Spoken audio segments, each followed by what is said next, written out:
মনে রাখবেন, যারা মুসলমানের রক্ত দিয়ে হাত রাঙাইছে, নমরুদ ফিরাউনের জায়গা যেমন হয় নাই, আজকে যারা মুসলমানের রক্ত নিয়ে খেলা করতেছে, ওই জালেমদের পরিণতি নমরুদ ফিরাউনের চাইতে ভয়ঙ্কর হবে।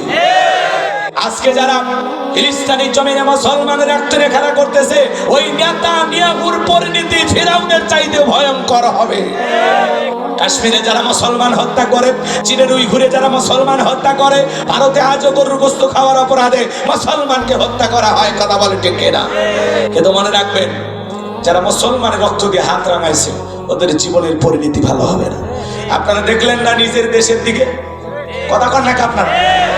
যাদের হাতে মুসলমানের রক্ত লেগেছিল, আলেমদের রক্ত লেগে গেছিল, সোনার মানুষদেরকে ফাঁসির দড়িতে ঝুলিয়ে মেরে হত্যা করেছিল, যারা মাদ্রাসার এতিম বাচ্চাদেরকে হত্যা করেছিল, চিরস্থায়ী ভাবে ক্ষমতায় টিকে থাকার চিন্তা ভাবনা করেছিল, আল্লাহ রাব্বুল আলামিন এমন ভাবে ধরলেন, পালাইতে বাধ্য হয়েছে। কথা বলবে।